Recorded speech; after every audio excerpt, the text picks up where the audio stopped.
քչերին մոտ որոշել են, որ այսօր պիտի հանդիպեն փոխոստիկանապետի, նույնիսկ ոստիկանապետի եւ այլ պաշտոնատար անձանց հետ, իբր այս հարցը լուծելու համար։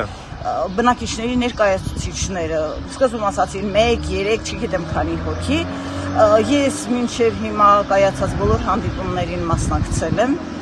բայց այդ հանդիպումների հետ ոչ մի լույս չեմ կապում եւ կարծում եմ, որ լրիվ ավելորդ է։ Եթե մենք որոշակի պայմանավորվածություններ ենք ձեռք բերում պաշտոնատար անձանց հետ, իրենք պարտավոր են իրենց խոստումը կատարել, մինչդեռ անցյալ վերջին հանդիպմանը մենք պայմանավորվածություն ձեռք բերեցինք, որ առնվազն պիտի ապահովեն մարդկանց անվտանգ երթևեկությունը եւ եթե պիտի ներքևում նույնիսկ պաշտպանության նախարարության մոտ կայանի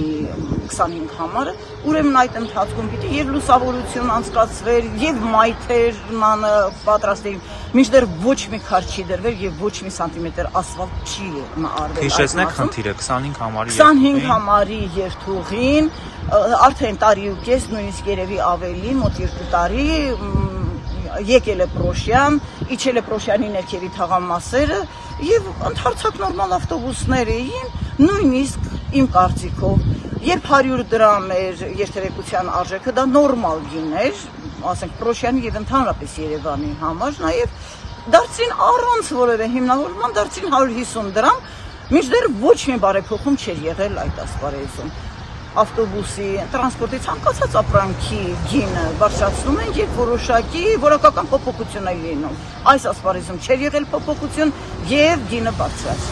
գինը բարձրացին, բողոքներ են եղան, բայց փաստորեն հիմա մենք խնդրում ենք, որ 25 համարը գա Պրոշյան ու 25 համարը չի գալիս։ Եվ ոչ միայն չի գալիս, այլ երբ երեխաների պաշտպանության օրն էր, տոնական օր, ամբողջ հանրապետության համար հանկարծ ու իմանում են, որ գիտե 25 համարը ոչ միայն չի գալիս Պրոշյան, այլ նույնիսկ նախարարության շենք չի հասնում, այլ գնացել եւ կայանել է Վանահովիտի տարածքում։ Այսինքն իրենք, ես ասում եմ, վերջին հանդիպումից ես եզրակացություն արեցի, որ իրենք ամեն ինչ անում են, որ 25 համարը լրիվ հանեն այս տարածքից, երթուղին պիտի փոխի եւ վաղուց է խոսակցություններ պտտվում, որ 25 համարը պիտի գնա Դավիթաշեն։ Երեք ես ինքս իմ նախաձեռնությամբ իջա այդ Վանահովիտի տարածք, որտեղ ավտոբուսը կայանում էր, մարդկանց հարմար չէ նույնիսկ եւ չեն էլ կարող գնալ։ Եթե դուք հետ գնաք, ոտքով, եթե չկան մայթեր, չկան, ասենք լուսավորություն չկա, եղանակը կարող է լինել տաք եւ սառը, կարող է լինել ձմեռ, օրը շուտ մթնել, կամ չգիտեմ, այդքան տարածք ոչ մեկ ոտքով չի գնա, այն էլ եթե ապահովված չի։ Ճիշտ հասկացա, դուք երեք այդ փոփոխություն իմանալով որոշել եք այսօր առավոտյան փողոց փակել, ճանապարհ փակել եւ իմացել են այդ ձեր նախաձեռնության մասին եւ այսպես ճակերտավոր կանխել են, հա։ Ճակերտավոր կարելի ասել կանխել են, նախ ավտոբուսն այսօր ասում են հասել է պաշտպանության նախարարության, նախկին պաշտպանության նախարարության շենքի տարածք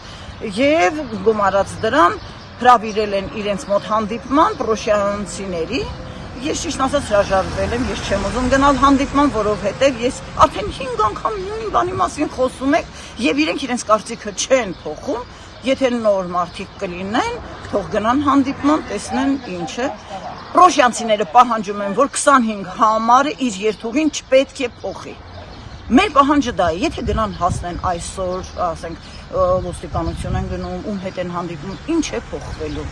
Արդյոք 25, եթե պիտի 25 համարը գա, կարող են ասել 25 համարը չի փոխում երթուղին, կամ առնվազն հասնեք Պրոշյանի կենտրոն, Պրոշյանի տարածք, չգիտեմ որտեղ, այնպիսի տեղ, որտեղից հնարավոր կլինի անվտանգ նստել ավտոբուս եւ ավտոբուսից իջնել, երթևեկությունն ապահովել, եթե ոչ, ինչ հանդիպում, ինչ բան։ Եթե ուզում են հանդիպել, թող գան Պրոշյան, Պրոշյանի մշակույթի տանը հանդիպեն բնակիչների հետ։ Հիմա Պրոշյանում գործում է մուլտիտրանսպորտի, հա, ճիշտ եմ ես։ Եվ միկրոավտոբուսները։ Եվ արժեքը ինչքան է։ Արժեքը ճիշտ ասած 200 դրամ էր, բայց ես ինչ որ պահի լսեցի, որ 150 դրամով են սպասարկում։ Երեկվա տվյալներով ես տեղյակ չեմ, ես չեմ օգտվել 277-ից եւ ոչինչ ասել չեմ կարող այդ մասին։ Եվ եթե ամփոփելով, հա, եթե ամեն դեպքում փողզիջում չլինի եւ իշխանությունները պնդեն իրենց որոշումը, ինչ եք պատրաստ անել։ Ճիշտ ասած արդեն եզրակացությունը մնում է ժողովրդին։ կոնկրետ ես 3 խոստացել էի եւ ձայնային հաղորդագրություն եմ ուղարկել, որ եթե մենք որոշել ենք ինչ որ գործողություն անել, բողոքել, մեր բողոքի ձայնը բարձրացնել, իրենք պարտավոր էին գալ այստեղ։ Եթե այսպես են անում, ինձ թվում է նաև որոշակի նպատակ ունի իրենց այս ակցիան բոյկոտելը, որպեսզի մարդիկ կազմակերպիչներին չլսեն։ Վերջին պահին կես գիշերին մոտ ասում են, գիտեք, եկեք հանդիպման, ինչ հանդիպում։ Մի ասացեք եկեք հանդիպան, դուք ասացեք, պիտի ասեիք, որ 25 համարը գալու է Պրոշյան։ Եվ հետաձգեք, եթե մենք այստեղ 25 համար տեսնեինք, արդեն ակցիան ավելորդ կլիներ։ Ճիշտ եմ կարծում։ Իսկ եթե 25 համար չկա, չեն լսում ժողովրդի ձայնը, այս ժողովրդավարության բաստիոնում, ժողովրդավարություն նշանակում է ժողովրդի իշխանություն, այո, կարծում եմ։ Եթե ժողովրդի իշխանություն կոչված երկրում ժողովրդին չեն հարգում, ժողովրդի ձայնը չեն լսում, ինչ ժողովրդավարություն։ Ես ուղղակի նաև վրդովված եմ։ Բայց խոնարհվում են այդ ժողովրդի առաջ։ Դա էլ արդեն իրենց գործն է, խոսքով ամեն ինչ կարող են ասել, այս դեպքում գործն է կարևոր։ Մենք սպասում ենք որոշակի գործողությունների։ Իսկ հիմա ես մի երկուսի խորհուրդ կտամ, որ գնան, եթե ասենք ձայնը լսելի կլինի, թող մեր պրոշյանցիներից Երիկ Նազուն Պոլոյան շատ խելացի երիտասարդ աղջիկ է, կամ մեր Մարկոսյան Արշակը, թող գնա հանդիպման, թող գնան լսեն։ Ես այլևս լսելիք չունեմ իրենցից